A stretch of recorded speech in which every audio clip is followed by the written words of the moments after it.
Greetings to all peoples and kingdoms of Arda, and welcome to Shieldmaidens of Arda. The Dunedain Rangers of the North were mysterious men who roamed the wilds of Middle-earth and protected his peoples and lands.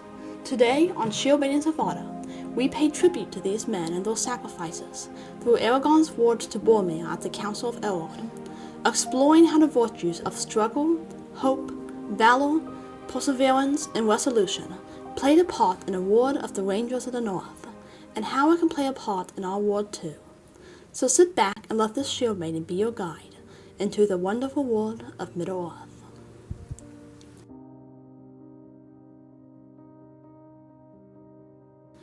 Aragorn smiled at him, then he turned to Boromir again. "For my part I forgive your doubt," he said. "Little do I resemble the figures of Elendil and Isildur, as they stand coffin in their majesty in the halls of Dunedain. I am but the heir of Isildur, not Isildur himself. I have had a hard life and a long, and the leagues that lie between here and Gondor are a small part in account of my journeys. I have crossed many mountains and many rivers, and trodden many plains, even into the far countries of Rhûn and Harad, where the stars are strange." By this time in the history of Arda, the grand kingdoms of men were nothing but crumbling memory. Those who once inhabited those grand kingdoms were almost as distant. The remnant people of the Dunedain held the last droplets of hope and strength of the blood of Elendil and his sons. Yet even with the innate nobility that Aragorn possessed, he admitted that he was no second Isildur, but only the heir of the man. His life was not one of glory. His people struggled to keep alive a waning race. He himself had traveled far from his homelands, across deserts and mountains and forests, into the lands of the enemy, fighting off the shadow that had ever sought to grind his people into the dust of the earth, leading on his companies of brave men, ever onward into the wilds, never knowing if they might return.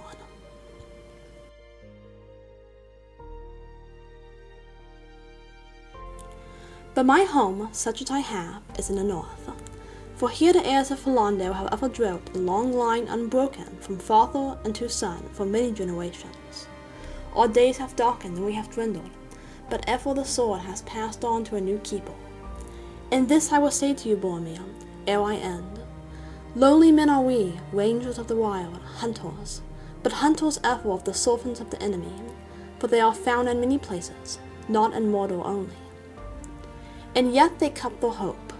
Through years and years of struggle and hardship, and through the unbroken line from father to son, the Dunedain lords led their people on, never giving up hope, never forsaking their task of staying the evil upon Middle-earth, an evil that had reached out its grasping hands even into the peaceful realms of the innocent, an evil that might very well have turned those peaceful realms into holes of the enemy had it not been for the rangers who gave themselves to protect them and their people.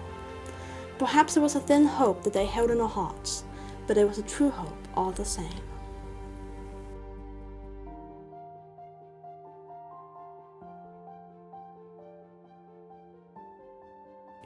If Gondor, Boromir, has been a stalwart tower, we have played another part. Many evil things there are that your strong walls and bright swords do not stay. You know little of the lands beyond your bounds. Peace and freedom, do you say? The North would have known them little but for us. Fear would have destroyed them. But when dark things come from the houseless hills, or creep from sunless woods, they fly from us. What roads would any dare to tread? What safety would there be in quiet lands, or in the homes of simple men at night, if the Dunedain were asleep, or were all gone into the grave? It is the place of some men in the world to win victories so that others may acclaim them and look to them for inspiration and courage. It is the place of others to fight and win victories, so that others may never know that there was the need for one. The Dunedain Rangers fulfilled the latter role, keeping the innocent innocent, and peace and hope alive and fresh. Their presence caused shadows to flee and dark things to quail. Their victories made it possible for others to live in quiet safety and sleep without fear. Yet there were victories that never found their way into the acclaims of men. Silent, unhailed victories, but victories of such importance that the world of Middle-earth would have been very different without them. The peace and freedom that were enjoyed even in the midst of darkness would have been destroyed by fear, Aragorn says, had it not been for the valor of the Rangers. Yet the Dunedain Rangers push past that fear, and drive back the ever-encroaching shadow, and so help their fellow men to live another day, to fight another fight.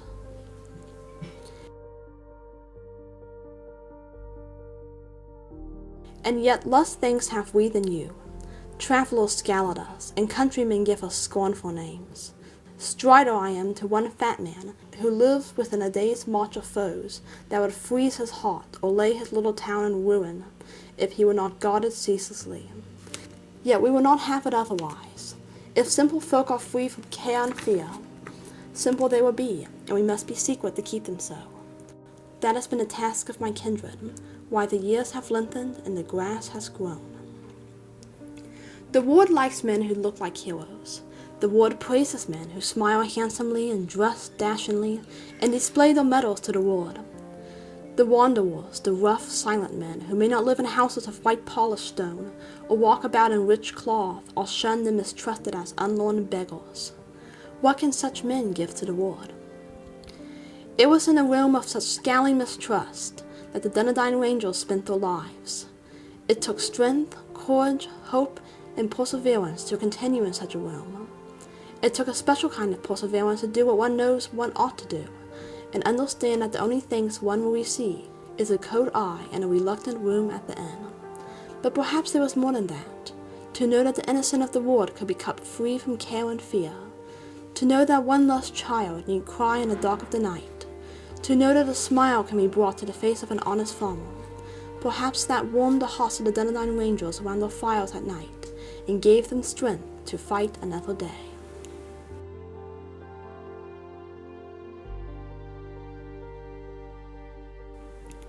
But now the world is changing once again.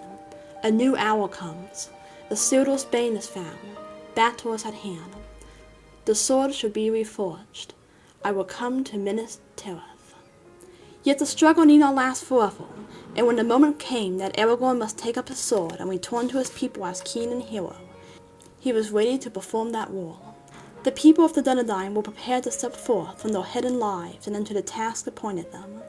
The final war was fought, and the men of the Dunedain stood beside their beloved lord once again, to free Middle-earth from the ultimate grasp of the shadow, and bring his people into a dawn of freedom, joy, and peace. A victory that would never have been possible, except for the brave sacrifices and unyielding struggles of the Rangers of the North and their lord. Struggle, hope, valor, perseverance, resolution. We need all of these virtues every day in the trials that we face. Perhaps we may not be facing a horde of orcs in the forest of Eredorn, or a host of Nazgûls at Sarn Ford, but our own battles are just as important. And we can take the lessons and truths that Aragorn spoke to Boromir here, in these paragraphs, and use them in our own lives. Aragorn, whose name among the elves was Estelle, hope, never gave in to the darkness, and neither should we.